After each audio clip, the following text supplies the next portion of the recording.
Thank you so much again for those who've joined us today. We are going to begin this session, our webinar on strengthening food security and resilience through territorial markets in urban and peri-urban areas.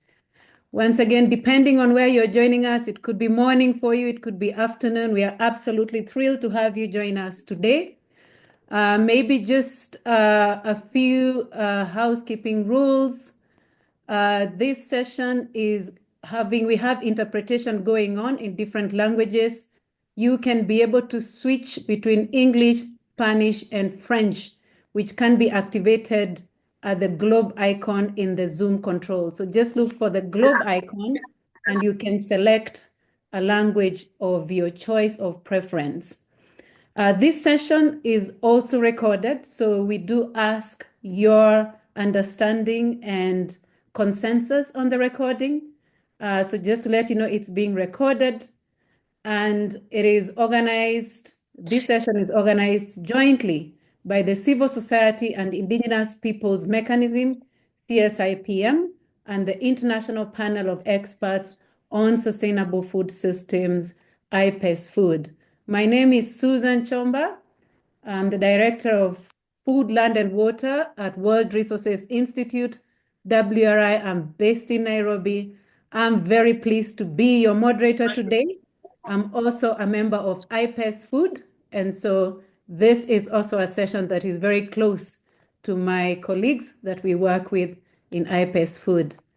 So without further ado, I just want to again welcome you warmly and say that today's sessions, we are focusing on the crucial role of territorial markets in strengthening food security and resilience, especially in urban and peri-urban areas.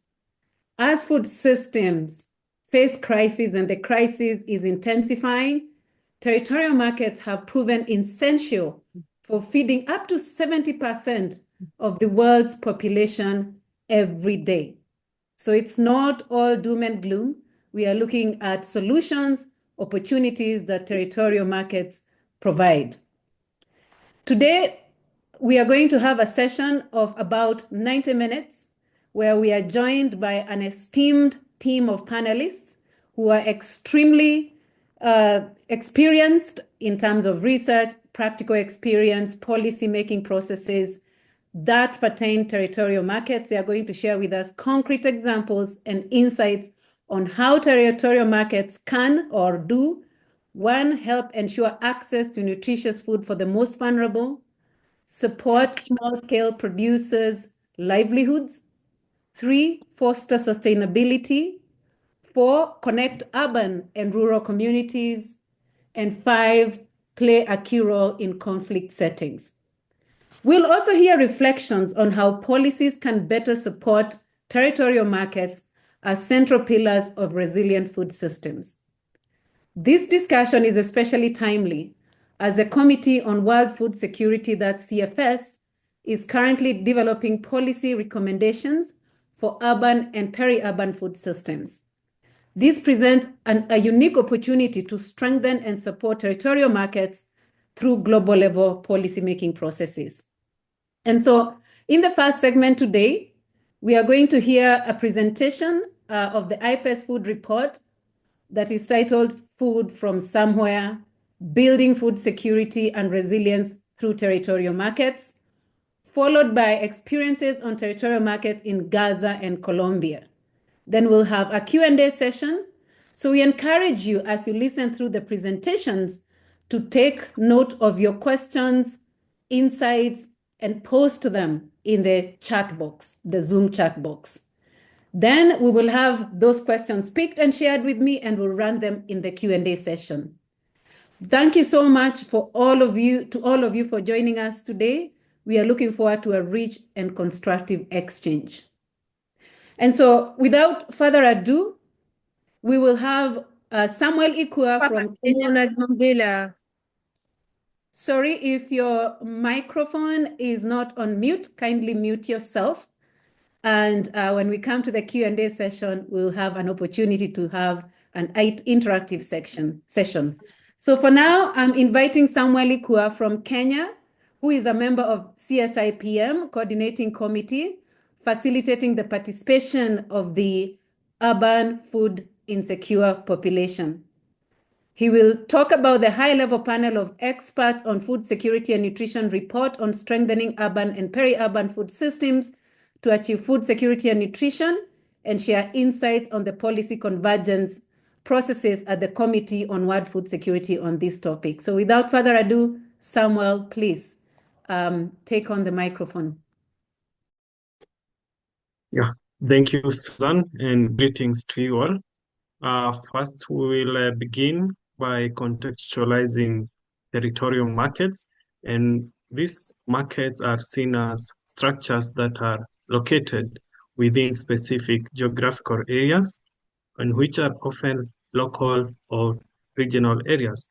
And this is as conceptualized in the high-level panel of experts report on strengthening urban and peri-urban food systems.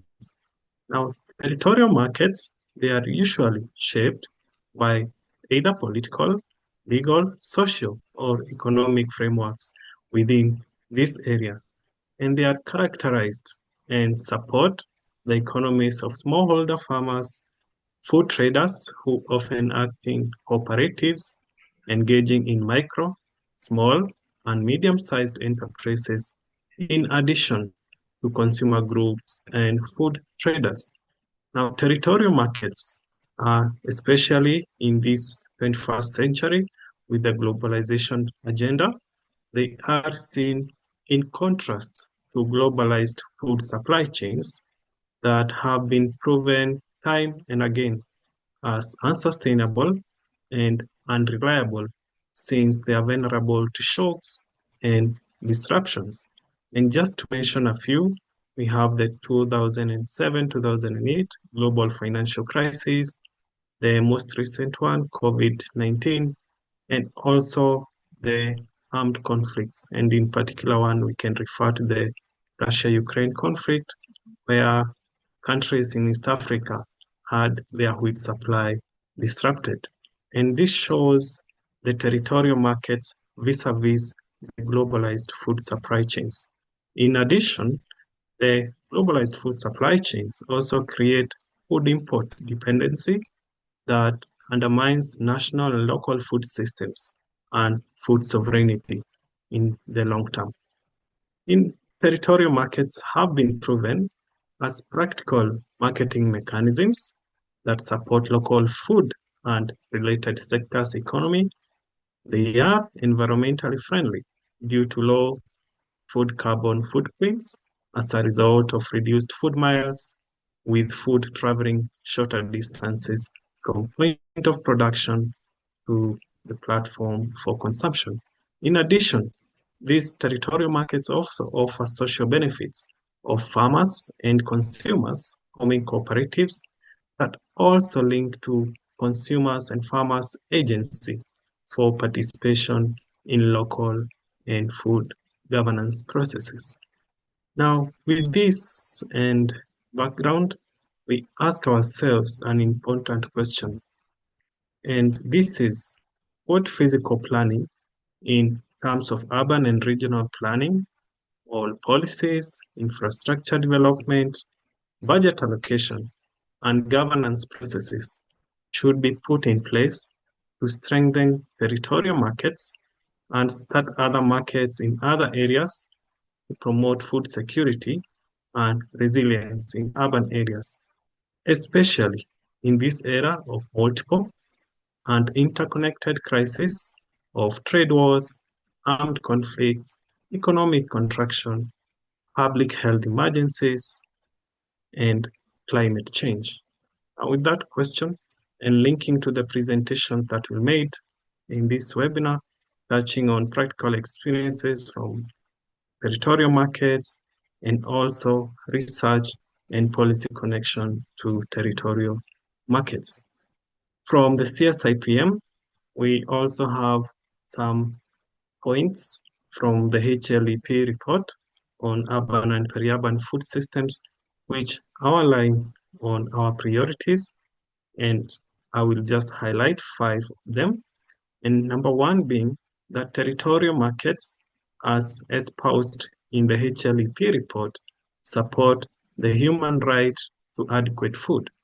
This is in terms of these markets promoting food accessibility, affordability, and appropriateness in terms of the food being culturally appropriate within our local or regional areas.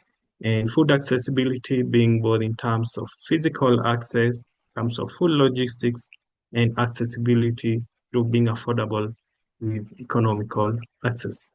And the second point is on strengthened governance.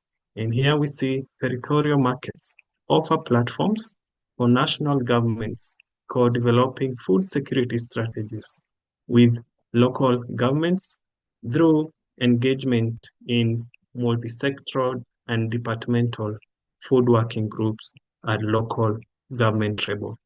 We really appreciate the report noted the need for contextual governance resources and the need to take particular care to avoid reinforcing power asymmetries that we see are usually common in multi-actor platforms. At that point, we see the report highlighted the importance of maintaining food system diversity through local food production, food that is diverse and yet also culturally appropriate to the consumers within these areas. And this includes both traditional and informal components of food systems, and they promote food system resilience in addition to food security and nutrition. And the fourth point, we appreciate the territorial markets linkage to agroecology, and we see that majority of food in territorial markets offer marketing opportunities to smallholder farmers who are more often practicing agroecology. So this is advancing agroecology from just a principle of production, but also consumption of safe and healthy food that is naturally produced. So agroecology linking both to the farmers in these areas and also consumers. And the fifth one, we see that territorial markets are situated in territorial food systems. And with this, the report appreciates the need to promote local food production for food availability in territorial markets.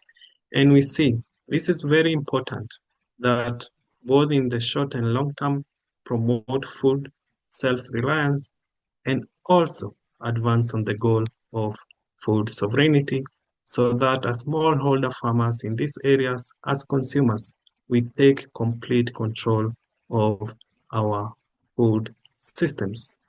And now the CSIPM, through the Urban and Peri-Urban Food Systems Working Group, has been very closely following and actively participating in this CFS policy convergence on urban and peri-urban food systems policy recommendations. Now I just highlight a few points on how the process has been. It started with the publication by the HLP on strengthening urban and peri-urban food systems to achieve food security and nutrition in the context of urbanization and rural transformation. And this report was produced in July 2024 and presented in the CFS plenary in October 2024, which followed the production of a zero draft of the policy recommendations. And now currently we have a draft that is being worked on and which will be presented for negotiations starting next week, June 2nd to 6th, and the second round of negotiation will be 7th to 11th July. It is important to note the inclusive process of participation in this, making these policy recommendations. They have been participatory, bringing on board civil society organizations and indigenous peoples organizations, as well as other actors in this process. Now, finally, from the CSIPM, we welcome all interested people to join the CSIPM working group on this process. Even though we note that the policy process is much advanced, but we still look forward to engaging you and count on your inputs in the upcoming negotiations. And thank you very much. Thank you so much, Sam. That was absolutely appreciated. And I see questions whether those reports will be shared. And Betty has responded, yes, they will be shared. So keep your comments in the chat room. Those ones that require quick responses, they'll be responded to. Those ones that will need discussions later, we'll be noting them. And next, let me invite my dear friend and colleague in IPES-Food, Jennifer Clapp, who is a member of IPES-Food panel, professor and Canada research professor in Canada and research chair in global food security and sustainability at the University of Waterloo in Canada. Jennifer, please, it's your turn. Thank you so much, Susan, and thank you, Sam, for setting the scene. I will just share my screen.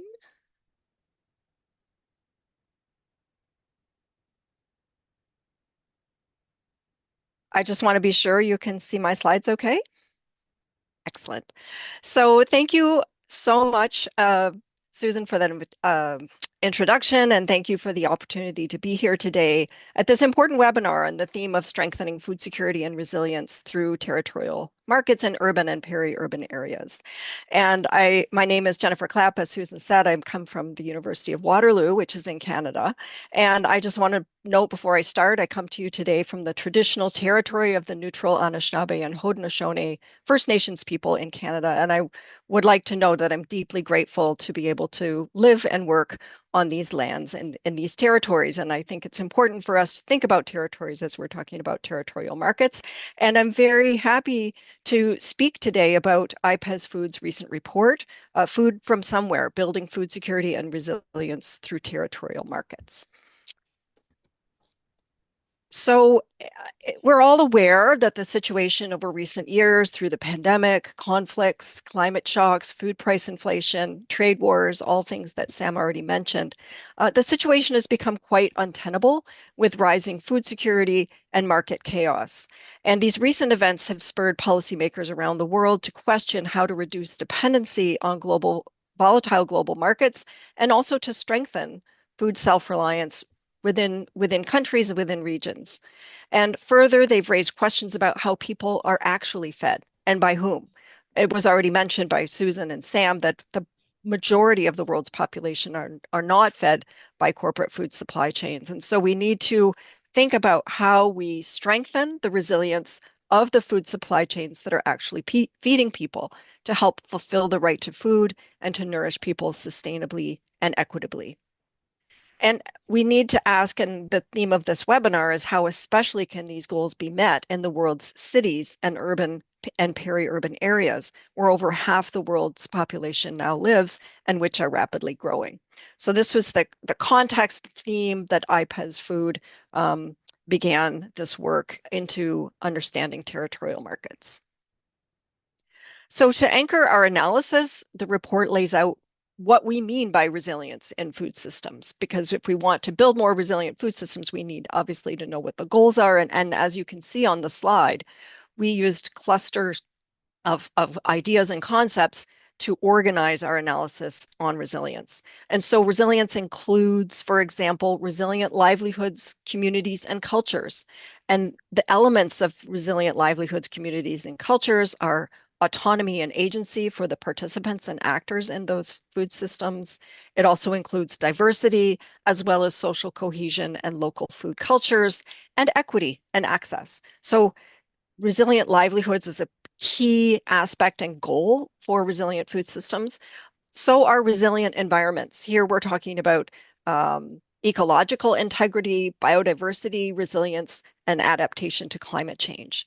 And also, resilient food systems need to be able to weather and adapt to shocks. These are the kinds of big forces that were already mentioned, the trade wars, the pandemics, physical wars. And in terms of weathering and adapting to shocks, food systems to be resilient need to be flexible. They need to have an element of redundancy within them. They need to have management of connectivity and also to be prepared. And all of these elements of resilience are underpinned by a need for adequacy of resourcing. So these were the core concepts and ideas that we were looking towards to evaluate and understand territorial markets and how to support them to achieve these goals. In the report, we then explored the relationship between corporate food chains, food security, and food system resilience, because we wanted to evaluate whether the dominant global industrial food system that is quite prominent globally, whether it was achieving these resilience goals. But we know that there have been weaknesses. We found that corporate value chains are not designed fundamentally to nourish people, nor are they designed to maximize food access. What we found is a huge share of food produced in corporate value chains is actually diverted to bioenergy, like biofuels, as well as to animal feed, rather than feeding people directly.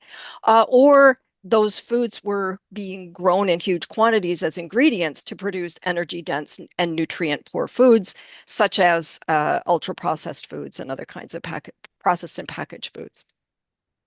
Some estimates put the contribution of corporate value chains to food security as low as 30%, with a majority of people actually being fed by a range of other means, and many are simply lacking adequate nutrition.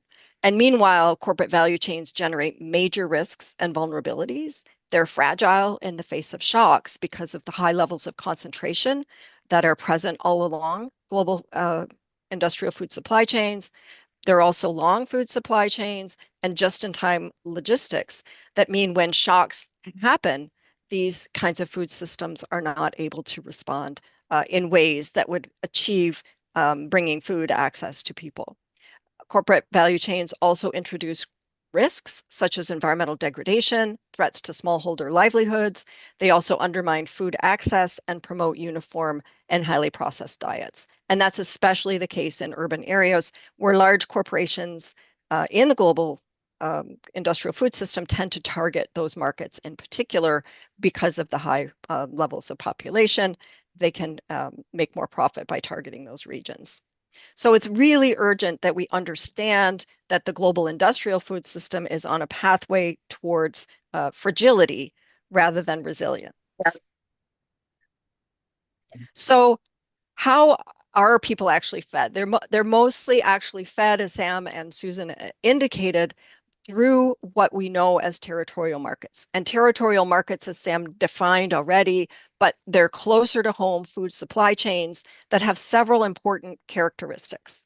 And I outline these on the slide here. These markets themselves tend to be vibrant food provisioning spaces that are both formal and informal, where smallholders, small-scale vendors, and local food processors are in positions of significant autonomy. They're able to shape the circumstances within which they are interacting with these systems, with these markets. These markets are also characterized by diversity. There's a diversity of actors involved in the marketplace, and also a diversity of the kinds of foods that are sold there. And so they bring that kind of diversity into food systems. And they're also multifunctional. They extend well beyond just economic exchange and include social, cultural, even medicinal and other functions. And critically, they're rooted in territories and communities. So as you see on the slide, territorial markets take several different kinds of forms. And IPES-Food, in our analysis, we did some classification to organize and understand the different kinds of territorial markets that exist, because there are many and we need to recognize them and support them. So this includes public markets, street vendors, cooperatives, urban agriculture, online direct sales, food hubs for state food purchasing, etc. And many food producers engaged in territorial markets, they're often interacting with more than one of these kinds of marketing channels.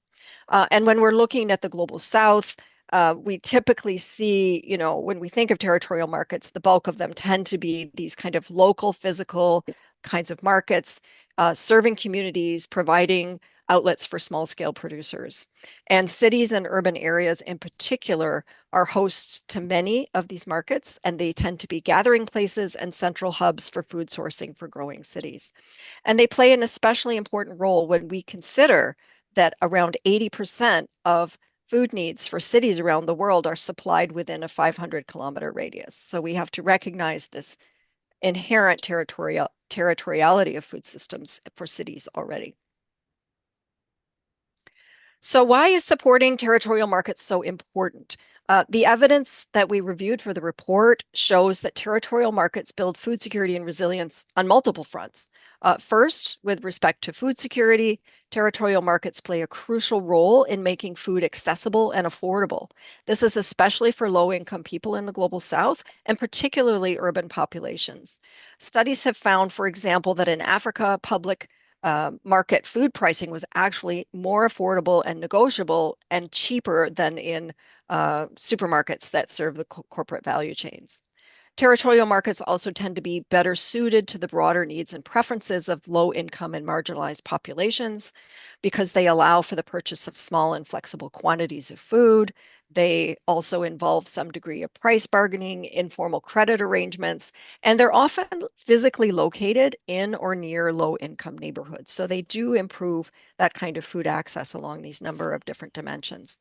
And they're especially critical in urban settings in middle-income countries in terms of enabling access to reasonably priced food that can be acquired by foot or public transit throughout neighborhoods. So in this way, they're vital in delivering a measure of food security for the most vulnerable populations.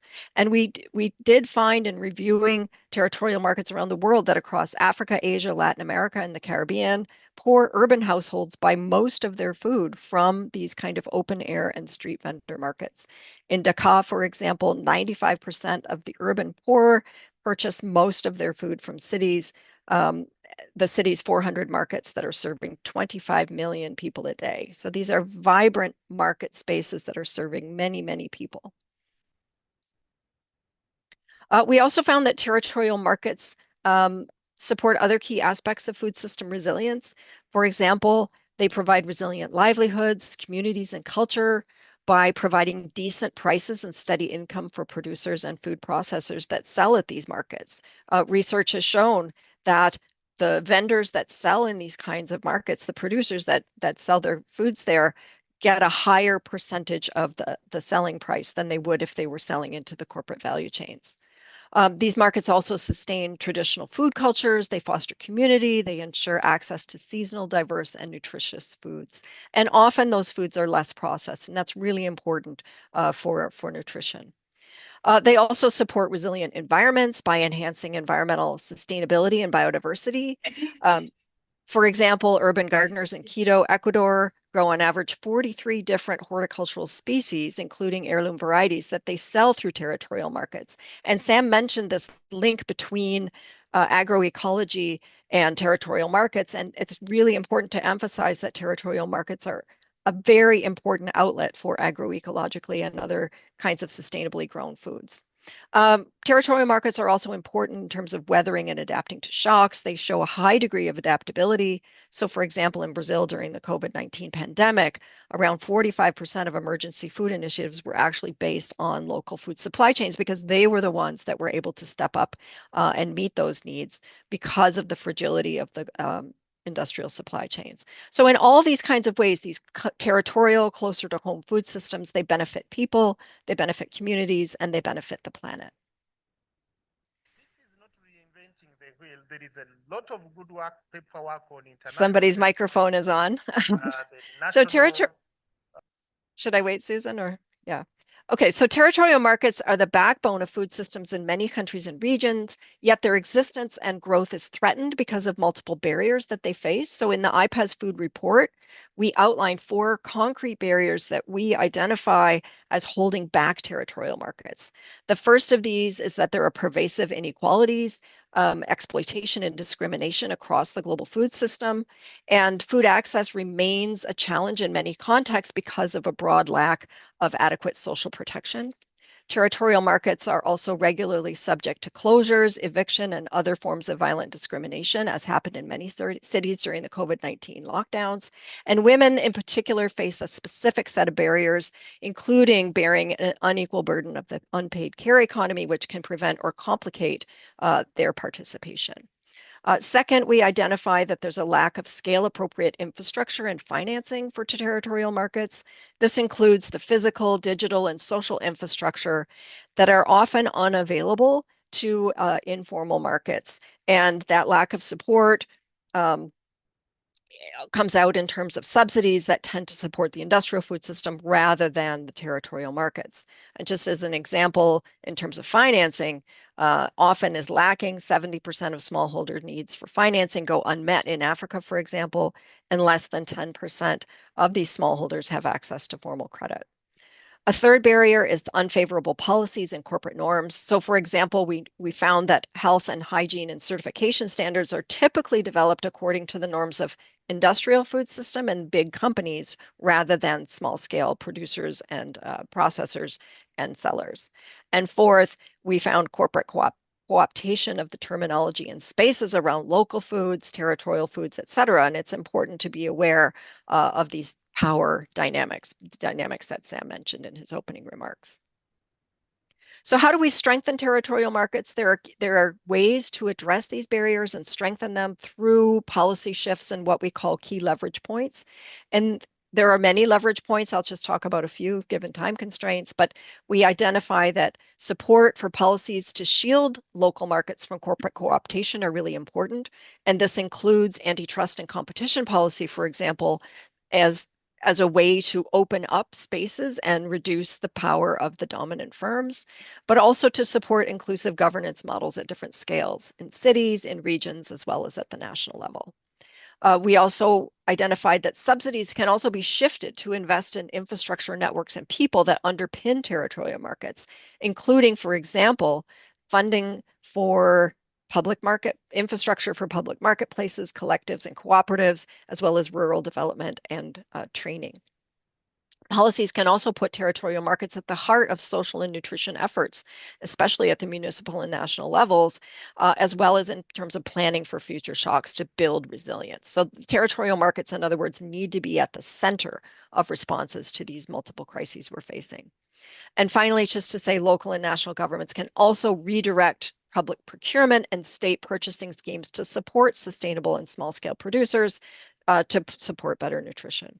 So without these kinds of policy shifts, we argue in the report, there's a risk that territorial markets will be unable to continue to deliver their benefits. So going forward, it's really important to provide appropriate support for territorial markets to allow them to deliver their benefits for food security, for equity, for ecological health, and to reinforce their role as the cornerstone of food security and climate resilience for years to come.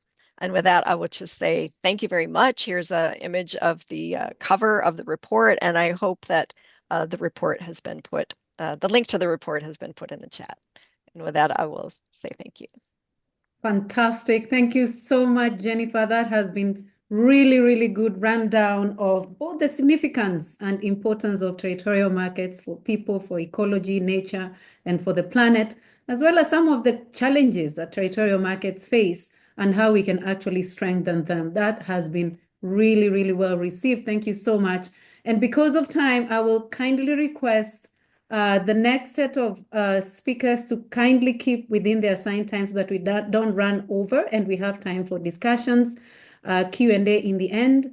So let me invite Alaa, Jayab, and Faten Nebahin from the Gaza Urban Agricultural Platform, GUPAP, and participants in CSIPM, Urban and Peri-Urban Food Systems Working Group, who will share with us the experience of the campaign, Community-Led Solidarity Marketing in Gaza, a project with and led by Gaza's women entrepreneurs. Please, Alaa and Faten, it's your turn. Thank you. Thank you, Susan and all, and thanks a lot for this important webinar. I think Betsy will share the PowerPoint presentation.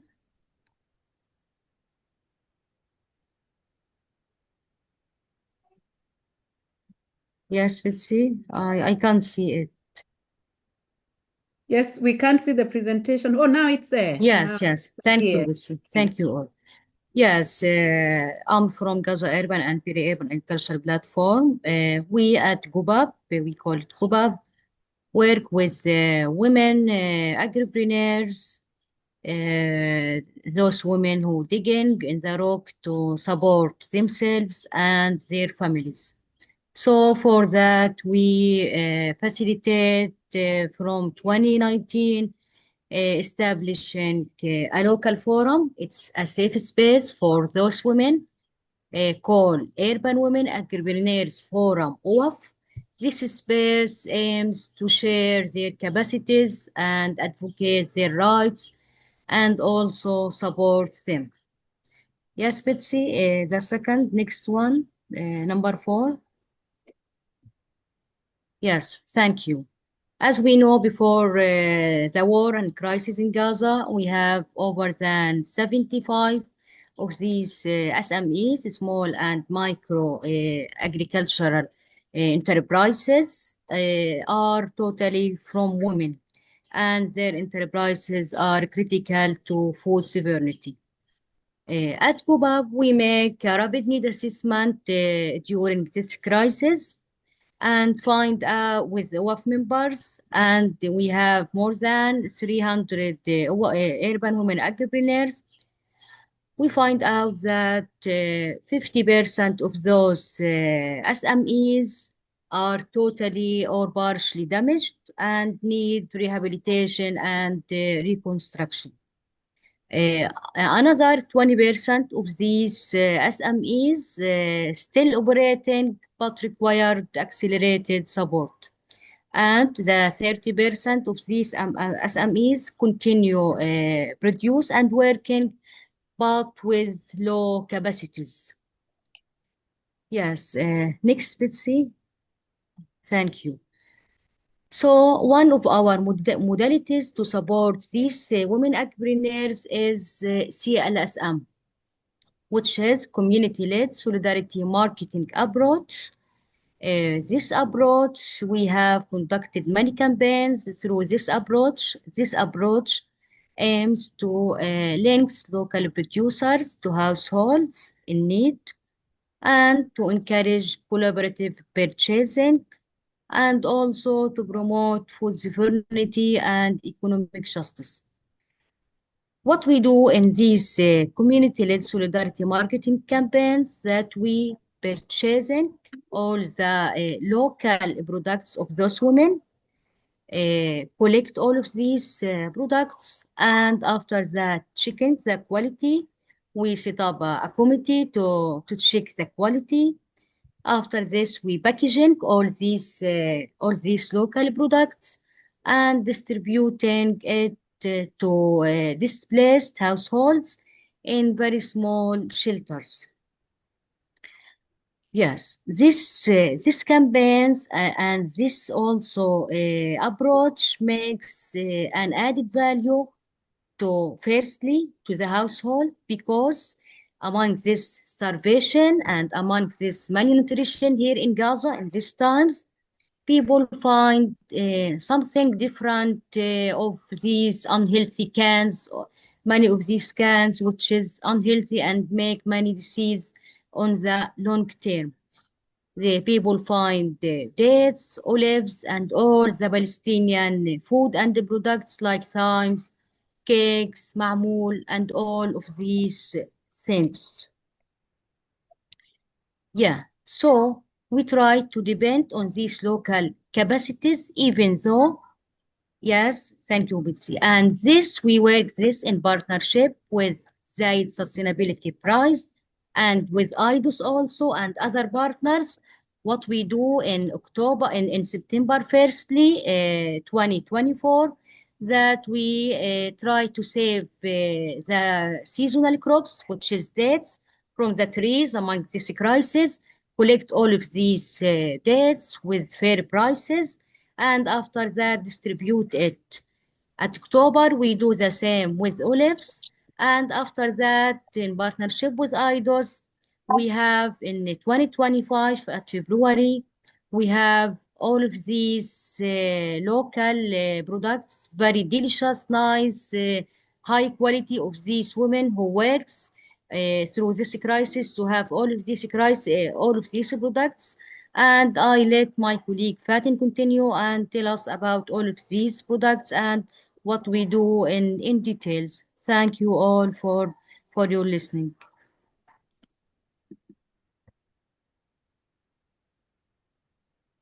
Okay, Alaa, thank you a lot for setting the stage and sharing the context in Gaza and what is the CLSM approach that we follow at GUPAP and what we implement under this approach and model. This is the shared screen captures from the solidarity marketing campaign that we have implemented during the war, from olive and date campaigns, in addition to the third campaign, the Dignity Food Basket campaign. Currently, I will talk you through how this strategy and approach and model to action, how it moves to action, and what is the real impact of these initiatives or campaign. The first initiatives that we have implemented during the war was the olive season, where 1,500 kilos were purchased from 23 women-led SMEs. And these purchased quantities distributed to the families in needs. Those families are displaced families. And the total number of these families who benefited from this olive campaign, 500 families, and distributed among 25 family displaced centers. And the second initiatives focus on the date season. In that period, we focus in seasonal crops because we want to benefit from these seasons effectively, noting that some planting areas are occupied by displaced people, and we want to benefit the areas that are still planted and there is our production, and to benefit the women as women-led SMEs, in addition to the displaced families. In this initiative, the date season, we have purchased with fair prices 13.5 tons of fresh dates purchased, and 1.5 tons of fresh ripe dates purchased also to make ajwa, which is a traditional product and used in ka'ik and mamul as a type of traditional foods here in Palestine. And this quantity supported and purchased from 23 women-led farms. The purchased quantities then distributed to the displaced families and to the food processing units who led by women also. We have distributed these products, especially the fresh ripe dates, distributed to 8 processing units. And the fresh unripe dates distributed to the displaced families. About 1,120 displaced families benefited from this. Also, the initiative created temporary jobs for 70 for men and women, temporary jobs for them, which helped them to restore their livelihoods. The last initiative was focused on food dignity packages, noting that this campaign implemented during the temporary ceasefire in Gaza. And there were available products in the local markets and available production inputs for women. So we focus in this campaign to support the food processing units and to purchase this product from the food processing unit and distributed it also to the vulnerable household and displaced people. We have purchased 4 tons of food with fair prices from 50 small units. These tons distributed as following: 2.5 tons are processed goods from food processing units, and we check quality in each process. We check quality. We have the UF coordination committee participated in check quality and field visits and ensure everything is in a good quality and within the standards. And 1.5 tons are fresh products. When we talk about fresh products, we are talking about the plant production mainly, vegetables and leafy greens. These products served 400 displaced households and created 16 temporary jobs for women and men. You can see in the pictures here one of women entrepreneurs, and her husband helped her. her SMEs. Through this approach, we empower women, not just as a producer, but also as a leader for food dignity. Yes. What have we achieved so far from these initiatives and campaign? We actually have helped women-led businesses to stabilize their SMEs and to restore their capacities, their production capacity. Also, we have enhanced food security at the local and community level. Also, enhance and rebuild the social cohesion, especially under the harshest conditions we live here in Gaza. Accordingly, what we can conclude from this approach, actually this approach, not just a campaign or initiative, but also it is a transformative model to enhance the resilience during the crisis. And the Gaza women agripreneurs are leading the way toward dignified food security. So all of us, all parties should adopt and support the community-led models for food justice. Just I want to add something. This is approach not only adopted during the war in Gaza, but before the war we implement this approach, but we put more or pay more attention regarding this approach because it's achieve or approve its effectiveness approach, especially in a crisis. As you all of us know, the crisis is not new in Gaza, but this is the most complex crisis that Gaza lived actually. Thank you for your attention. Wow, fantastic. Thank you so much, Alaa and Faten, for such a powerful, inspiring, and uplifting example of Thank you all. Thank you very much, dears. the work of GUPAP in community-led solidarity marketing in a time of crisis. So it's really appreciated, and I'm sure the participants have really appreciated you sharing that case and what the women in GUPAP are doing. So really appreciate that. Without further ado, let's turn to Maria Camila Delgado, Oxfam, Colombia, and Luz Amparo Vasquez from the National Association of Peasant Users, who will share with us the experience and outcomes of the project Urban Food Hives in the Central Region of Colombia, which has a particular focus on rural and urban women. Maria and Luz, this is your chance. Thank you.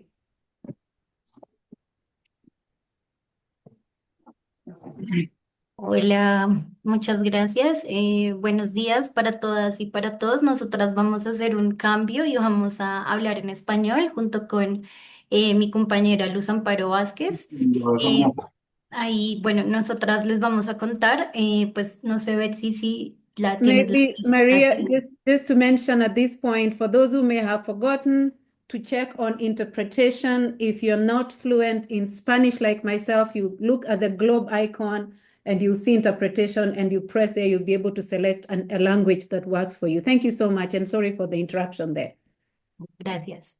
Bueno, nosotras les vamos a contar la experiencia de implementación de la iniciativa global de colmenas urbanas alimentarias, específicamente lo que fue el desarrollo de esta iniciativa en Colombia.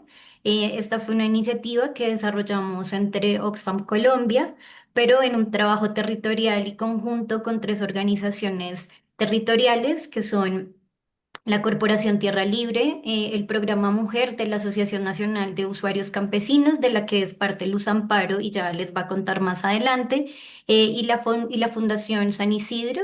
Y este proyecto contó alrededor con la participación de más de 135 mujeres productoras de alimentos, y esto pues es muy importante porque fue un proyecto enfocado sobre todo en identificar y reconocer el trabajo de las mujeres rurales, periurbanas y urbanas que le opuestan a la agroecología, a la transformación de la soberanía alimentaria y nutricional, y cómo esto tiene implicaciones en su autonomía económica como mujeres productoras y está atravesado por elementos clave y de justicia, ¿no? Como una comercialización justa de alimentos libres de agrotóxicos y sobre todo algo que fue central en la propuesta de este enfoque fue relacionar cómo estas prácticas de transformación de soberanía alimentaria tienen un enfoque integral con la economía del cuidado, ¿no? Reconociendo que las mujeres en el territorio son guardianas y cuidadoras de la tierra, de las semillas, del ambiente y del territorio, y que alimentar es un trabajo de cuidado.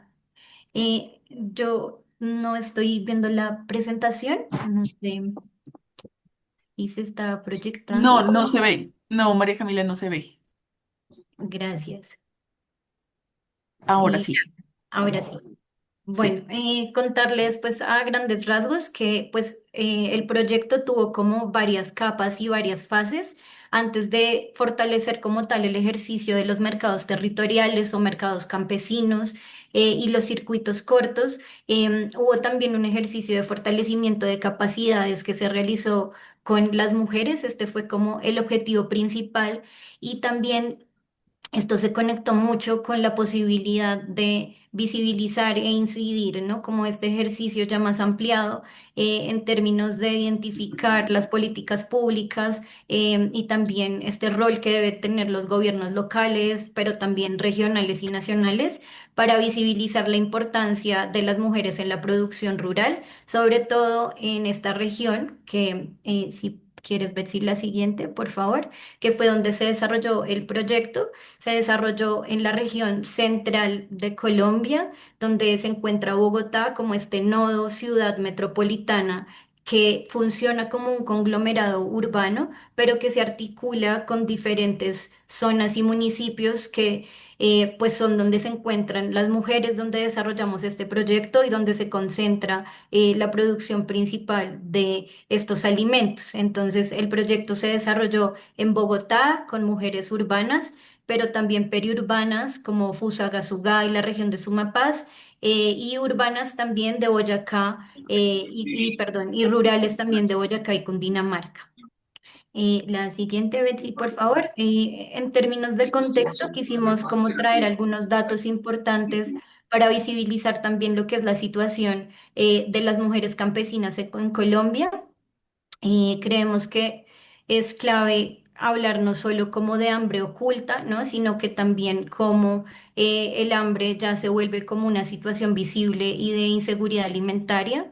En el caso de Colombia, el 54% de los hogares en Colombia, según la encuesta nacional de situación alimentaria y nutricional, se encuentra en una situación de inseguridad alimentaria y de estos hogares, 6 de cada 10 tienen una jefatura femenina, ¿no? Entonces creemos que acá hay una triple carga que tiene que ver no solo con el hambre oculta en términos de la malnutrición y su relación inclusive con la desnutrición en términos de la carencia de los micronutrientes, sino también por temas de sobrepeso o enfermedades crónicas relacionadas con estas condiciones de alimentación y en este sentido como este tipo, digamos, de situación de inseguridad alimentaria tiene implicaciones que se reflejan en situaciones de discriminación y violencia que afectan particularmente a las mujeres. En Cundinamarca, que es uno de los departamentos en los que se concentró el proyecto, el 23% de la población sufre inseguridad alimentaria moderada y 3,7% grave. Y en Boyacá, que fue otro de los departamentos, también presentamos unos indicadores similares del 20,7% de inseguridad alimentaria moderada y 2,1% grave. Y esto tiene unas afectaciones, como decíamos, directamente para las mujeres.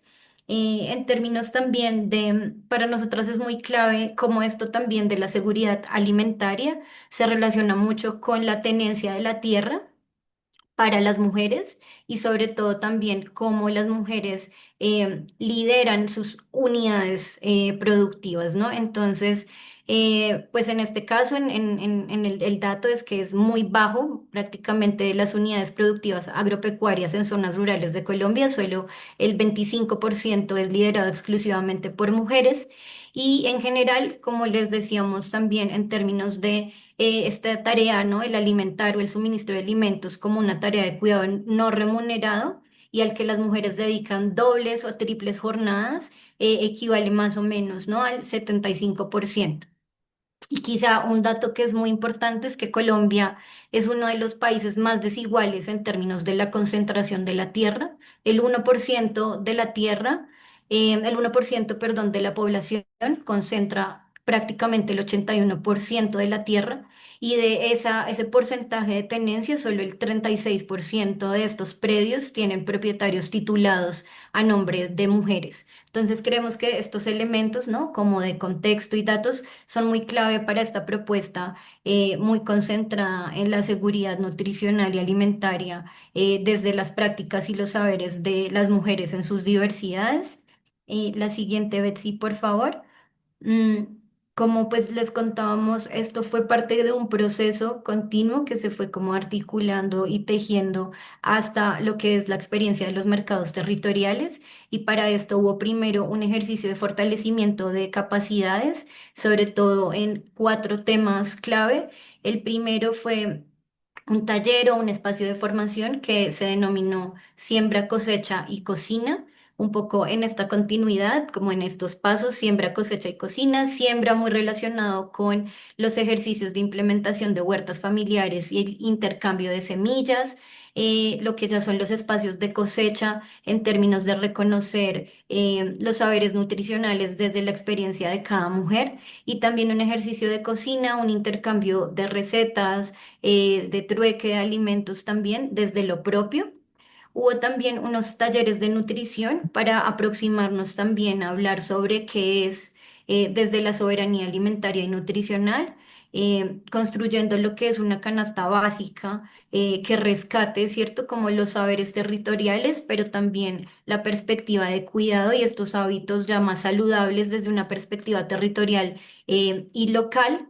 Y también tuvimos un espacio concentrado en la soberanía alimentaria, pero que tiene que ver también con el cuerpo de las mujeres, ¿no? Como este primer territorio que se habita. Entonces hubo un ejercicio de cartografías del cuerpo, donde las mujeres ubicaban allí la relación que tenía su cuerpo y el territorio con el alimento. También haciendo un ejercicio, ¿no? De que las mujeres se reconocieran como mujeres, productoras, pero también cuidadoras alrededor del alimento, y sobre todo cuáles son esos aportes que tienen las mujeres en la soberanía alimentaria. Y por último, pues también hubo talleres de agroecología. La siguiente, Betsy. Y bueno, también como les decía, parte también del proceso tuvo un fuerte enfoque en términos de incidencia. Aquí para nosotras pues fue clave lo que es también esta capacidad de incidencia local y desde lo territorial, traslapada hacia afuera, ¿no? Hacia políticas públicas y también hacia visibilizar este reconocimiento de las mujeres productoras rurales, urbanas y periurbanas. En este sentido, hubo un ejercicio para incidir en lo que es, pues una política pública, que es la resolución 464, que tiene que ver con la política pública de agricultura campesina, familiar y comunitaria, y cómo allí, a través de una construcción participativa de propuestas, se puede incidir en esa normatividad, sobre todo en lo que tiene que ver con la inclusión de el enfoque de género, como tal en la política pública. Y también algo clave, pues, de lo que se hizo allí fue la construcción de una campaña que se llamaba Mujeres Campesinas, la fuerza que sostiene. Si quieres, Betsy, la siguiente.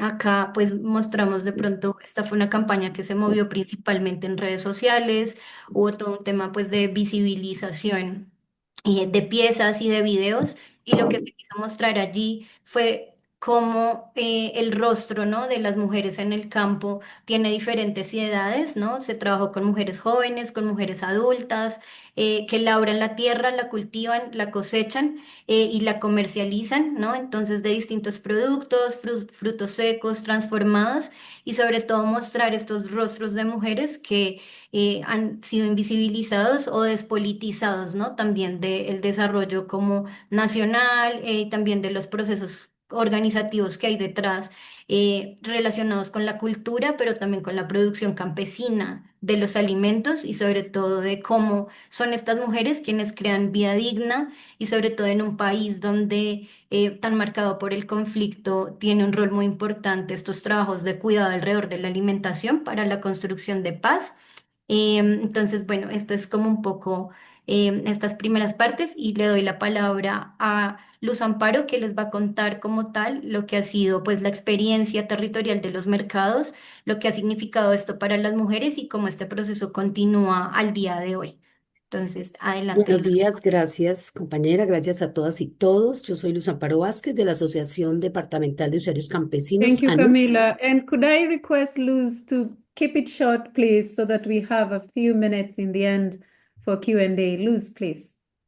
Soy de las organizaciones más viejas en Colombia. Llevamos más de 54 años en el país.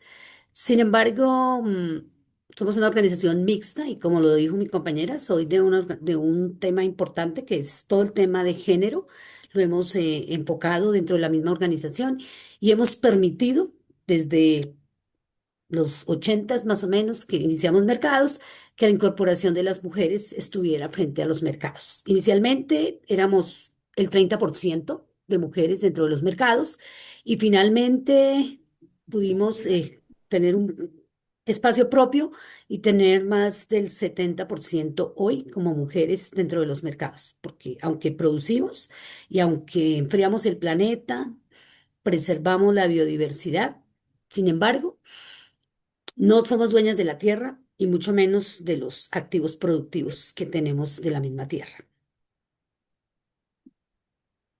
Es importante resaltar que los mercados campesinos son construcción y una construcción colectiva donde nosotras ponemos nuestros productos a precio justo, sin intermediarios, por eso hablamos de precio justo, canal corto, que eso nos permite a nosotras recibir realmente lo que cuesta nuestra cosecha, pero también visibilizar lo que somos como mujeres dentro del territorio. Y lo decía mi compañera, somos cuidadoras, cuidamos de la vida, cuidamos el medio ambiente, preservamos las semillas, ¿cierto? Toda la biodiversidad y somos quienes empleamos el planeta. Sin embargo, aportamos para el PIB, eso lo aportamos siempre, que es el PIB para nosotras, es todo lo que ponemos, ¿cierto? En el espacio, pero que no entendemos un poco cómo está contado. Se cuenta solamente los activos y quien genera un costo. No tenemos formalidad, tenemos una ley 731 del 2002 que estamos a puertas de reglamentar.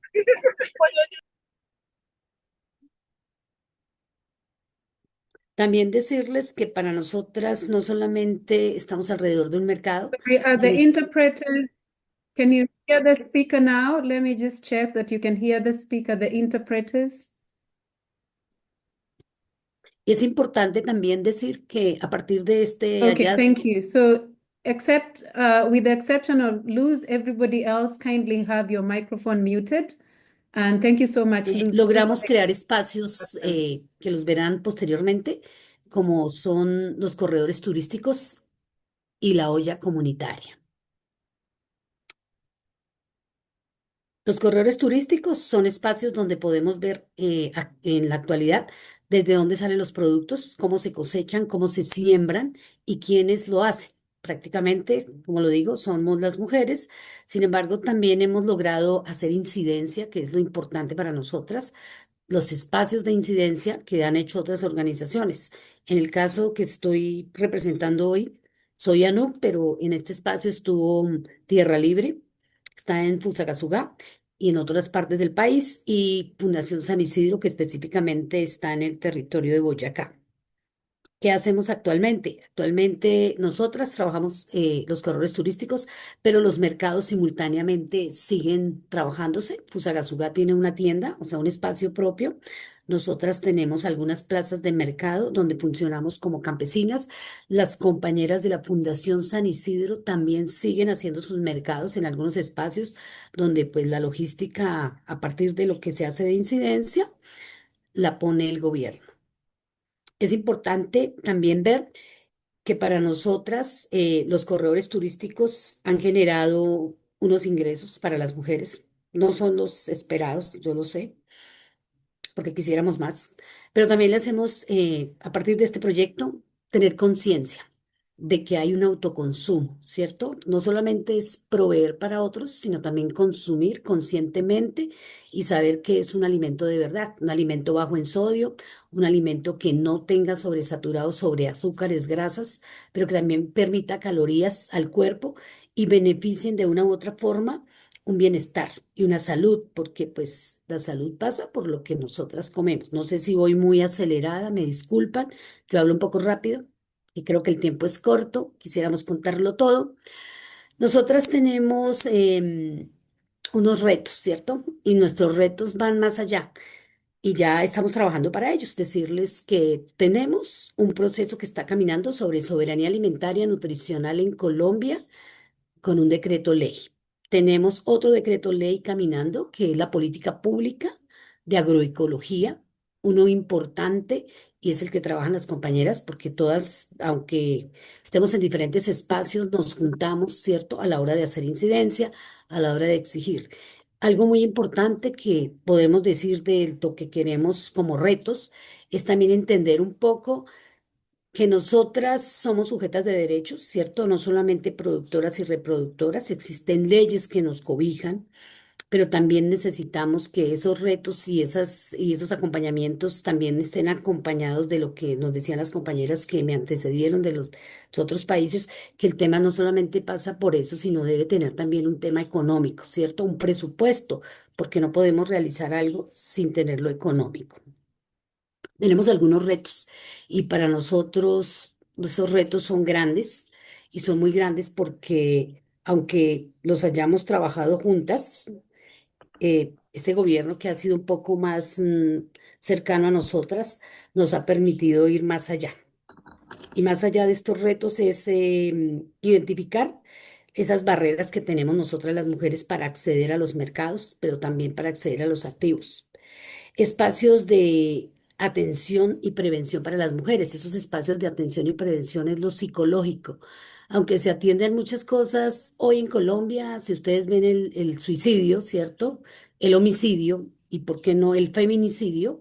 Pasan por todos los temas psicológicos. Y eso a nosotras, pues lamentablemente está, y algo que está asociado, no soy nutricionista, yo estudio administración agropecuaria y forestal. Sin embargo, les quisiera decir que la malnutrición y la desnutrición son un componente y un detonante para tener problemas mentales, ¿cierto? Si tú no tienes esa capacidad, no accedes, pues eso también te lleva a otras formas que te podrán dar cosas que no podrán ser, eh, pues no son visibles, que es como es el tema mental y eso, hay esquizofrenia, bueno, muchas cosas que pues realmente no soy para entenderlo. Hay que trabajar sobre para nosotros un reto es la solidaridad. ¿Y qué es la solidaridad? Que yo compro en un mercado y traigo un producto, pero también consumo. Y consumo de lo que tienen mis compañeras. Es lo que llamamos consumo local. A veces queremos vender lo nuestro, ser quienes ganemos, pero ir a comprarle a otros o más barato o, ¿por qué no, otro producto que quizás no cumple con las condiciones caloríficas y condiciones nutricionales, pero lo hacemos y eso lo vimos y fue algo muy visible en la investigación. Otra cosa muy importante para nosotras fue tener una canasta básica. Y tener una canasta básica no es que nos regalen los alimentos, sino que tenga los componentes nutricionales, ¿cierto? De lo que permite y es tenerla en el momento justo y poder acceder a ella. No productos en daño, sino productos que realmente permitan que nuestras condiciones estén bien. Y esa canasta hemos, en este espacio, contarles, ya llevamos un estudio en los departamentos donde pudimos impactar. Could I request you to now wrap up in 1 minute, please?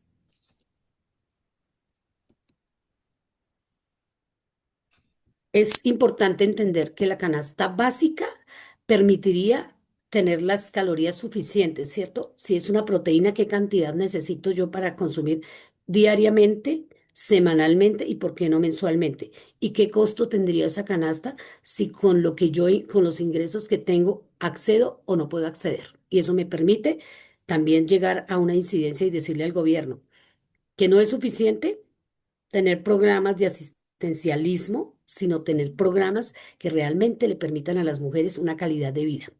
Y eso para nosotras creo que ha sido fundamental y es un reto. Tenemos unos pasos, que es crear nuestras propias ecotiendas, ¿cierto? O las tiendas de comercio justo. Oxfam las ha tenido en otros espacios, sabemos cómo son y es complejo. Pero esas tiendas de comercio justo nos permiten llevar nuestro producto que no lo paguen, pero también acceder a productos de la economía que tengan el valor real, no que estén sobre costo, porque eso también pasa en Colombia. En Colombia, pues una de las formas es el TLC. Tenemos productos que llegan, productos que salen, pero nosotros somos pequeñas productoras, no nos permitimos llevar excesivamente, pero sin embargo tenemos la capacidad de enfrentar el mercado. Tenemos las compras públicas también trabajándolas hoy en Colombia, que es un reto para poder acceder a ellas, que es un reto y es una dificultad. Tenemos el reconocimiento de las mujeres en el trabajo, y en el trabajo rural y en el trabajo no remunerado, trabajo que no se paga, trabajo que no es visible, pero que se hace.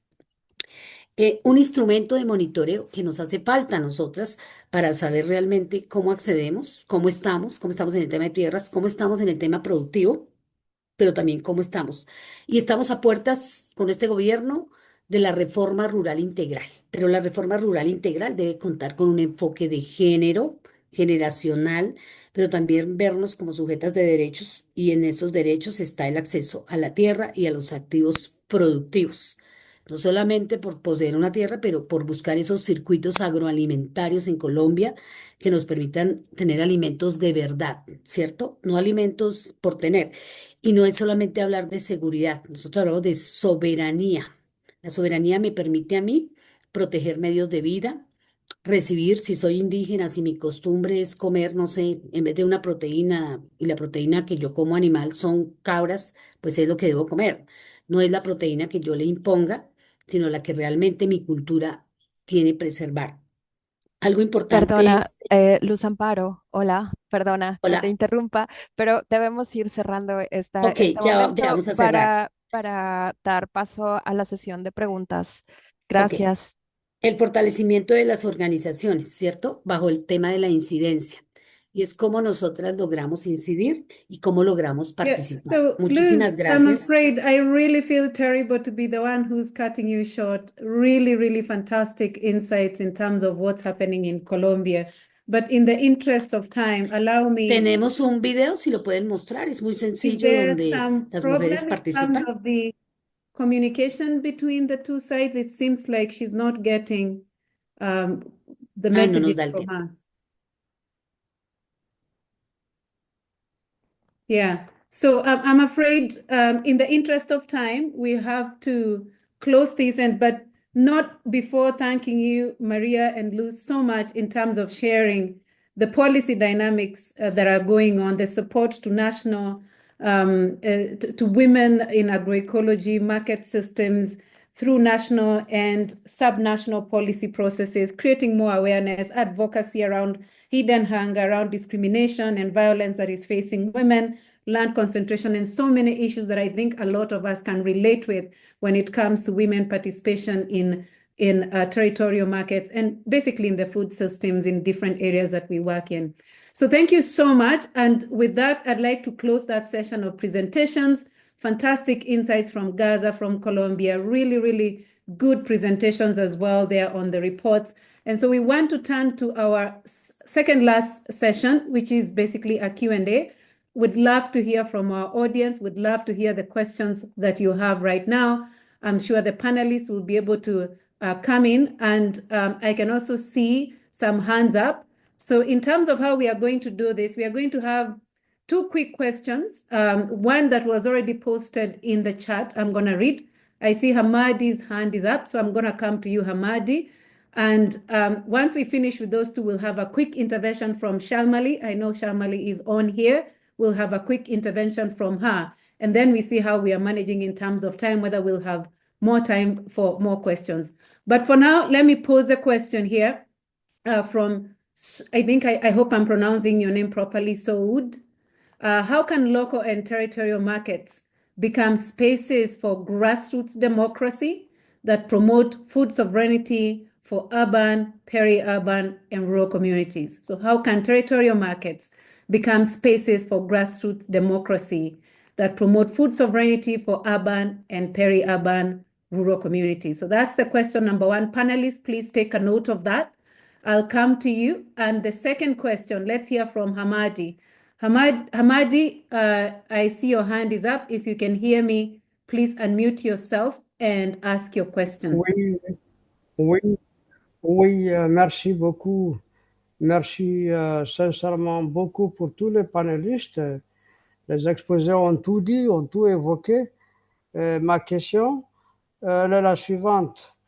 Comment mettre en avant le concept d'un espace inviolable qu'est le marché territorial au même titre qu'un centre hospitalier ou un centre éducatif? Nous savons très bien que les marchés territoriaux garantissent l'approvisionnement des habitants du territoire. Et alors que parmi les obstacles, il y a les aspects d'insécurité. Souvent, il y a dans certaines régions, on ne se gêne pas d'aller bombarder un marché, ce qui veut dire on provoque la famine. Voilà, donc comment mettre en avant ce concept d'un espace inviolable, c'est-à-dire que représente le marché territorial, au même titre qu'un centre hospitalier ou un centre éducatif. Merci.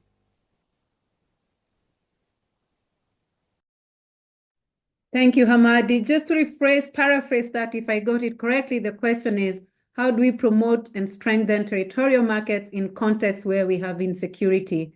And especially when it comes to those areas, rural areas, or areas that will not have a lot of sort of reinforcement in terms of security. Do we risk having people security at risk?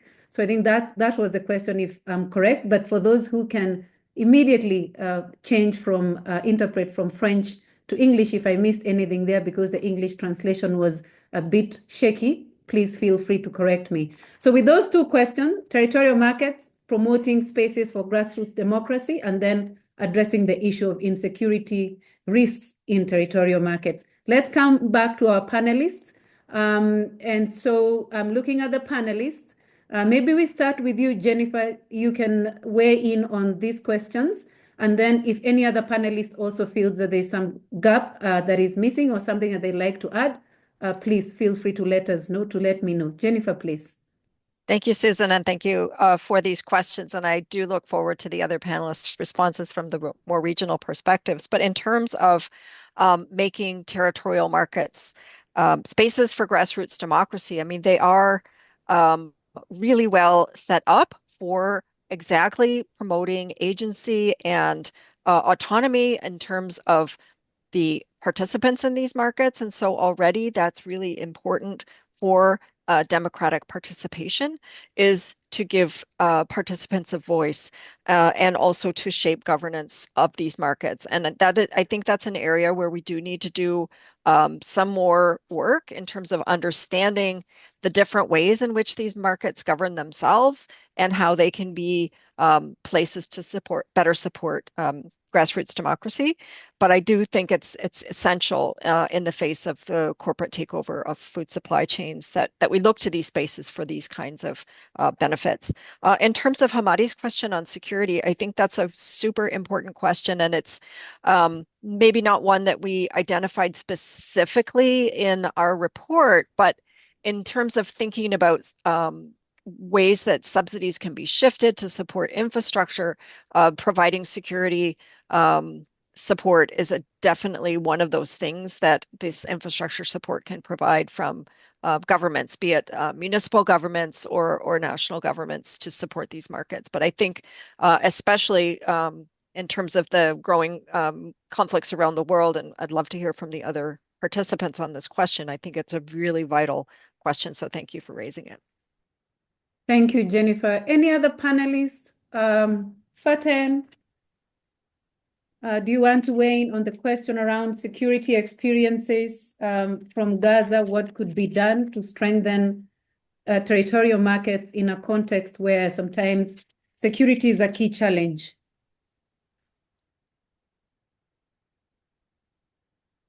And maybe Alaa colleague can respond to this. Okay, Alaa?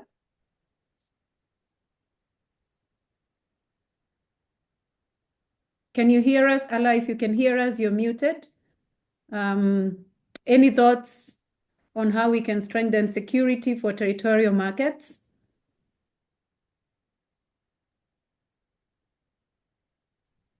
I suppose either there is a communication challenge or Alaa remains muted.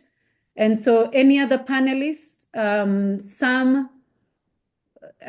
the reports that you're working on having any reflections on security issues in territorial markets, for instance?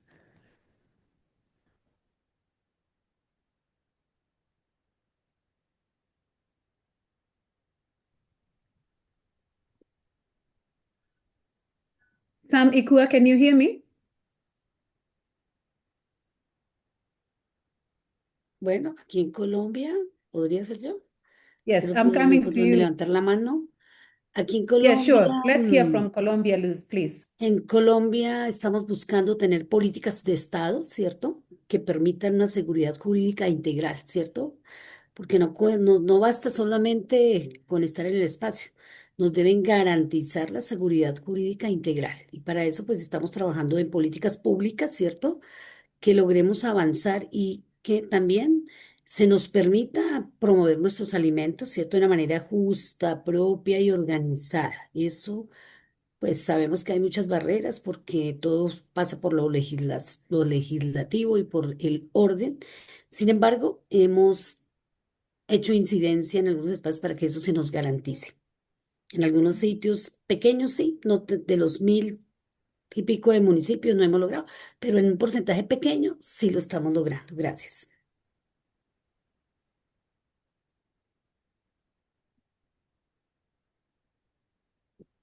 Fantastic. Thank you so much, Luz. And maybe, Sharmali, let me check before I come back to, there's another question in the chat room. I'm going to come back to you, Sharmali. And actually, Sharmali, maybe you will help us with the reflections and takeaways. So you will do a good summation for a summary for us. So before I come to you, Sharmali, let me first ask this question from Uzondu. How can we strengthen financing for territorial markets? Is there a place for credit unions and/or public banks? Do we have examples of this in the Global South that we can learn from? We know that a lot of our finance institutions and mechanisms focus a lot on the more what Professor Jennifer mentioned around, global supply chains that are more financed. But then we are talking about strengthening territorial markets. Do we have examples of credit unions or public banks or other mechanisms that exist that support territorial markets? And again, for the panelists, feel free to unmute yourself if you want to weigh in on this question. Give us one or two quick examples. Very short, please.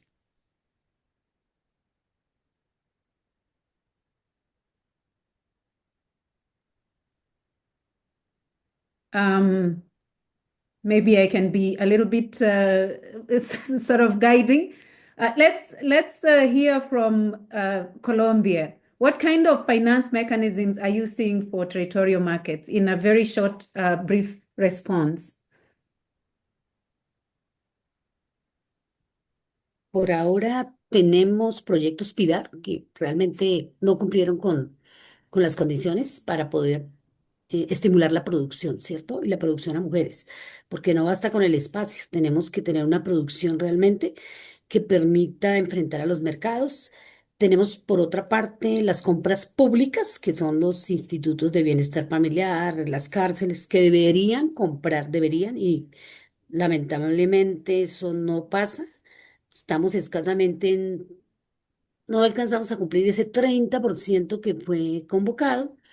Eh, por otra parte, tenemos estimulando con el SENA, con otros espacios para llegar a otros espacios y poder promover la producción agrícola, ¿cierto?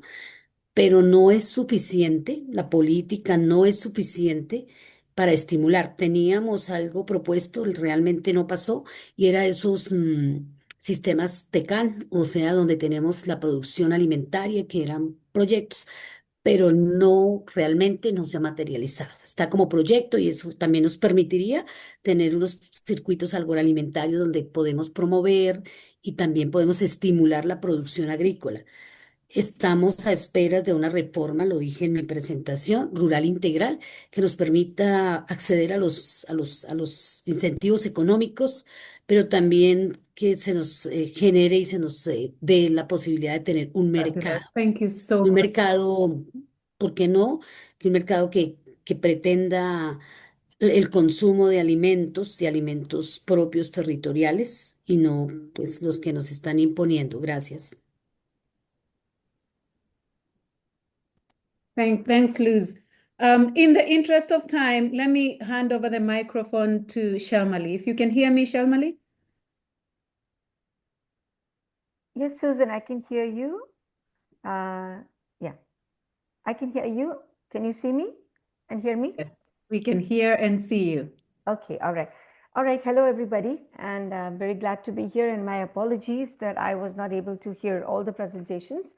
I only saw the second half of this excellent webinar, but I saw the roster of speakers and so many participants, so I'm sure it's been a really important learning for everybody.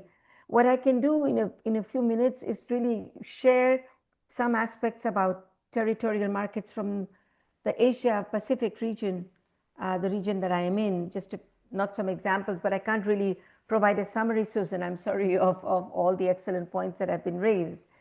So let me just dive right into it. So, from our experience in Asia and Pacific, which is a very large region and it has so many sub-regions, it's not just one, like no region is homogeneous. What we notice here is the territorial markets are crucial for food and nutrition security in peri-urban and urban areas. And we don't have accurate metrics, but I would not be surprised that overall, more than half of the food consumed in peri-urban and urban areas in our different sub-regions of Asia Pacific go through territorial markets. Now, in our towns and cities, we have very large working class populations. Many are employed in low-paying, insecure jobs, such as in construction, in domestic work, in doing deliveries, in cleaning services, local transportation, they do in private security, also in urban food and horticulture vending and so on. And many urban populations are relatively recent migrants, so just in the first generation from rural areas. And they also face additional expenses of housing, transportation, and the urban life expenses, which they may not have faced when they are living in a community in rural areas. Women, of course, as many speakers have already pointed out, have the multiple burdens of also earning incomes as well as feeding their families and then doing other care work, no? Now, these workers and their families, they cannot afford to meet food and nutrition needs through supermarkets and private groceries.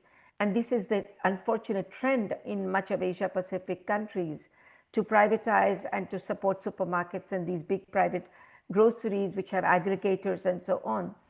But then this kind of vending, this kind of retailing demands a certain amount of purchasing power on the point of, on the part of the consumer, which working class populations often do not have.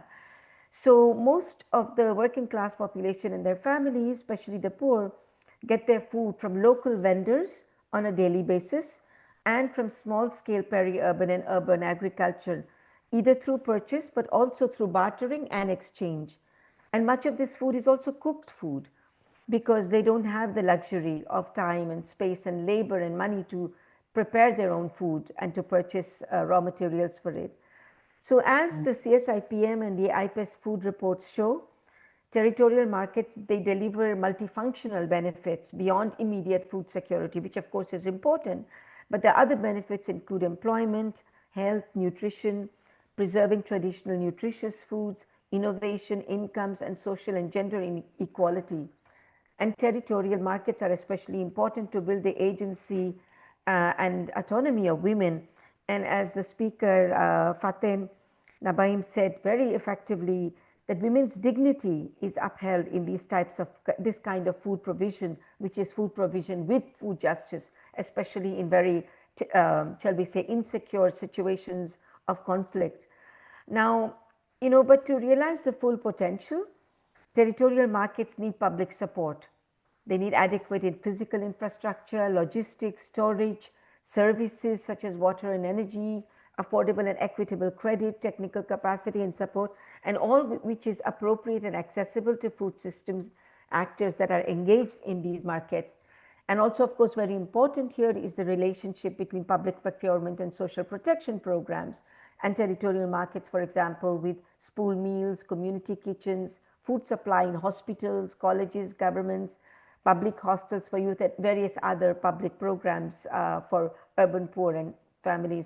But I think just in closing, I would like to say on the issue of resources that territorial markets cannot be privatized. Of course, private sector actors can be involved, but not in positions of power. Instead, because if these, privatizing or allowing the large private sector to get this kind of power in territorial markets will destroy the diversity and the equity dimensions of territorial markets. Instead, what we have seen works are public-public partnership, and then public-community partnerships, where policymaking is based on robust social participation of food system and actors, from producers, processors, workers, vendors, all of whom are also consumers. And they, along with local governments and municipal actors, whether it's rural areas, in village councils and or semi-urban and peri-urban areas and municipal councils, they are much more effective in ensuring food and nutrition security through means that are affordable and accessible to small-scale food providers and to workers in rural, urban, and low-income poor communities. No, so because they know the reality, local government is much closer to the ground and have many more symbiotic relationships with communities. And I think in closing, I just want to say that I think it's very important to address the issues that cause people to move from rural to urban areas, and also to not forget that urban and peri-urban food security cannot survive without support for rural food provisioning. I think if we assume that the rural area, this rural to urban migration is the preferred way of life, I think we are making a big mistake, because then rural areas will be neglected even further, and this will lead to widespread social and cultural dislocation and loss of valuable, knowledge and valuable food producing territories. So I think we cannot allow this to become, a self-fulfilling prophecy, and address the reasons why people are compelled to move from rural to urban areas. Thank you very much. I stop here. Fantastic. Thank you so much, Shamali. And I know that this has been an incredible 1.5 hours. How time flies when people are sharing such rich insights from research, from a practical experience to policy-making processes around territorial markets. This brings us to the end of this session. Allow me to give huge thanks to CSIPM, as well as the International Panel of Experts, IPES-Food, who've really made this session possible, and the teams that have been working behind the scenes. Allow me to thank our incredible panelists. You've been really, really generous with so much rich insights, and I think all of us have learned something today. Thanks to our incredible interpreters. You've done a really, really good job. It's been really helpful for us to be able to transcend the language barriers and be able to share and learn from this session. And so from me, if there's anybody here that I've not managed to thank, our participants, of course, our audience, we would not achieve what we've achieved today without you. So thanks so much, everyone, and have a fantastic day or evening, depending on where you are. Till soon, goodbye.